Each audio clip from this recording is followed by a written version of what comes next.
గెలుస్తామనుకొని దిగుతాం, గెలుస్తామనుకొని కొట్లాడతాం, గెలవాలని కొట్లాడతాం, అట్లనే కొట్లాడినాం. గత 2 ఏళ్లుగా బీఆర్ఎస్ పార్టీ ప్రధాన ప్రతిపక్ష పార్టీగా తన పాత్రను అద్భుతంగా పోషించింది. ప్రజా సమస్యలను మరి కేంద్రంగా చేసుకొని ప్రజల వాదనను, ప్రజల వేదనను ఇవాళ ప్రభుత్వం ముందు పెట్టడంలో, అది శాసనసభలో అయితేనేమి, ప్రజాక్షేత్రంలో అయితేనేమి, సోషల్ మీడియాలో అయితేనేమి చాలా బలంగా బీఆర్ఎస్ పనిచేస్తున్నది. మా పని ఇట్లాగే భవిష్యత్తులో కూడా కొనసాగుతూనే ఉంటుంది. ఎందుకంటే ఈ ఉప ఎన్నికల్లో కూడా మేము నిజాయితీగా కొట్లాడినాం. ప్రజా సమస్యలనే కేంద్ర బిందువుగా చేసుకొని, ప్రజలనే ఎజెండాగా చేసుకొని ఎన్నికల్లో డెఫినెట్గా చిత్తశుద్ధితో నిజాయితీగా మేము కొట్లాడినాం. మీకు తెలుసు ఎట్లా ఎన్నికలు జరిగినాయి కూడా అందరూ చూసినారు, నేను చెప్పక్కర్లేదు ప్రత్యేకంగా. మరి మొత్తం ఎన్నిక ప్రచారం ముగిసేదాకా ఎట్లా జరిగింది, ప్రతి సర్వేలో కూడా బీఆర్ఎస్ గెలుస్తుందని ఎట్లా చెప్పింది, ఆ తర్వాత ఆఖరి 3 రోజులు ఏం జరిగింది, ఇదంతా ప్రజలు చూసినారు. నేను అందులోకి పోను, అవి చెప్పను. కానీ ఒకటి మాత్రం వాస్తవం, ఈ ఎన్నిక డెఫినెట్గా మరి మాకు కొత్త ఉత్సాహాన్ని ఇచ్చింది, కొత్త బలాన్ని ఇచ్చింది. ఎందుకంటే మరి స్పష్టంగా ప్రజలకు తీర్పు ఇచ్చారు. ఈ రాష్ట్రంలో ప్రత్యామ్నాయం కేవలం బీఆర్ఎస్ మాత్రమే. ఇంకా అది అందులో అనుమానమే లేకుండా ఖచ్చితంగా ఈ ప్రభుత్వం ఏదైతే పనిచేస్తుందో వారికి ప్రత్యామ్నాయంగా పోరాడుతున్న ఒకే ఒక్క పార్టీ బీఆర్ఎస్ అనే మాట స్పష్టంగా ప్రజలు చెప్పారు. డెఫినెట్గా దాన్ని కూడా మేము మాకు ఒక సానుకూల అంశంగానే తీసుకుంటా ఉన్నాం. సరే, ఇక ఈ ఎన్నికల్లో ఏ రకంగా అధికార యంత్రాంగం మోహరించింది, ఏ రకంగా వారు పనిచేశారు, ఇవన్నీ కూడా మీ కళ్ళ ముందున్నాయి. నేను వాటి విషయంలోకి ఎక్కువగా పోను.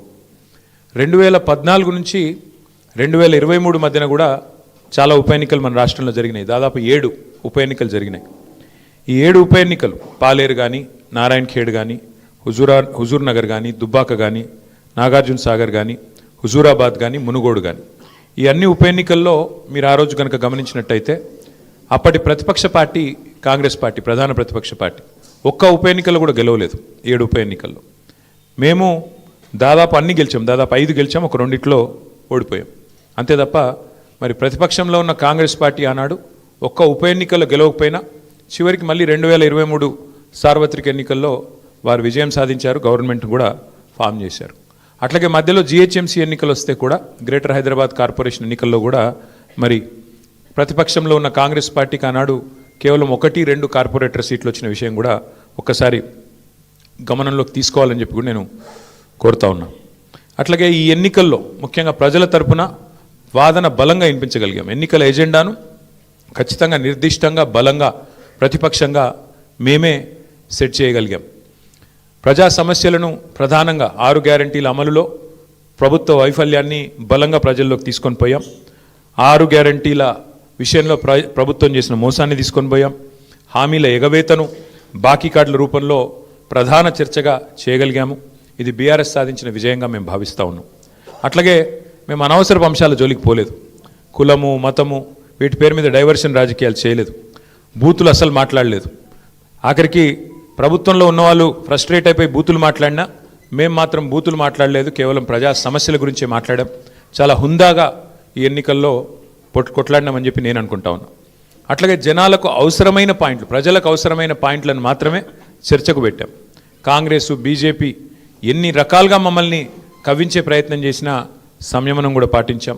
అట్లాగే మేమేం చేశాము, ఎందుకంటే ఒక 10 ఏళ్ళు ప్రభుత్వాన్ని నడిపిన ఒక జవాబుదారీ పార్టీగా, ఒక బాధ్యత గల ప్రతిపక్షంగా 10 ఏళ్ళు మీరు ఏం చేశారు జూబ్లీహిల్స్ కంటే 5,328 కోట్లతో అభివృద్ధి సంక్షేమ కార్యక్రమాలు చేశామని చెప్పి లెక్కల సహితంగా మరి ప్రజల ముందు పెట్టాము. చాలా పారదర్శకంగా పనిచేశామని చెప్పి ఎన్నికలు కూడా పోయినాం. అట్లాగే కాంగ్రెస్ ఎగ్గొట్టిన వాటిని కూడా లెక్కలతో సహా ఇంటింటికి తీసుకొని పోయాం బాకీ కార్డుల ద్వారా.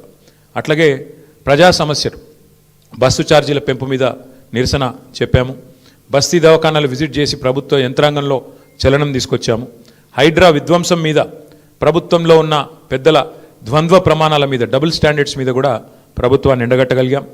ఆటో అన్నల సమస్యలను కూడా ప్రభుత్వం దృష్టికి తీసుకురాగలిగినాం. వాళ్ళ తరపున కూడా గట్టిగా మాట్లాడినాం. హైదరాబాద్లో రోడ్ల దుస్థితి విషయంలో కూడా ప్రభుత్వాన్ని కదిలింపజేయగలిగినాం. శాంతి భద్రతల విషయంలో కూడా మా నిరసన గట్టిగా చెప్పాం. ఈ రకంగా ప్రజా సమస్యలనే కేంద్ర బిందువుగా మా పార్టీ ఎన్నికల ప్రచారాన్ని చాలా హుందాగా నిర్వహించింది. తద్వారా ప్రభుత్వం కూడా మాట్లాడక తప్పని అనివార్యత కల్పించాం. చివరికి 2 ఏళ్లలో ఒక్కసారి కూడా మరి సమీక్ష చేయని ముఖ్యమంత్రి గారు ఆఖరి ఎలక్షన్ ముందు రోజు 6 గ్యారంటీల మీద సమీక్ష చేయక తప్పని పరిస్థితి కూడా వచ్చింది అంటే ముమ్మాటికి అది బీఆర్ఎస్ విజయమే. అట్లాగే 2 ఏళ్లుగా మైనారిటీకి మంత్రివర్గంలో స్థానం లేదు. బీఆర్ఎస్ ఏదైతే మరి మంత్రివర్గంలో ఇట్లా మైనారిటీలకు స్థానం లేదు, ఒక ఎంపీ లేరు, ఎమ్మెల్యే లేరు, ఎమ్మెల్సీ లేరు అని గట్టిగా మాట్లాడితే చివరికి అనివార్యంగా అజారుద్దీన్ గారికి మంత్రి పదవి ఇయ్యక తప్పని అనివార్యత కల్పించింది కూడా ఖచ్చితంగా మా యొక్క ఎన్నికల ప్రచార సరళి. తప్పకుండా ప్రధాన ప్రతిపక్షంగా మరి మా బాధ్యత మేము నిర్వర్తించినాం. సరే, సహజంగానే ఒకటి మాత్రం ఉంది, గెలుపు ఓటములు పెద్దలు కేసీఆర్ గారు ఎప్పుడు చెప్తుంటారు, గెలవాల్సింది పార్టీలు కాదు, గెలవాల్సింది ప్రజలు అని. మేము కూడా మనస్ఫూర్తి కోరుకునేది ప్రజాస్వామ్యంలో చర్చ జరగాల్సిందే, మీడియాలో జరగాల్సిందే, బయట జరగాల్సిందే, తప్పకుండా ప్రజల్లో కూడా జరగాల్సిందే. ఈ ఎన్నిక ఎట్లా జరిగింది అనే విషయంలో కూడా చర్చ జరగాలి. ఎందుకంటే ఈరోజు కాదు, మేము నెల రోజుల ముందే చెప్పాం ఎన్ని రకాల అక్రమాలకు కాంగ్రెస్ తెరలేపిందో చెప్పాం. అభ్యర్థి యొక్క సొంత తమ్ముడికి 3 ఓట్లు ఉన్న విషయాన్ని మీ ముందు పెట్టాం.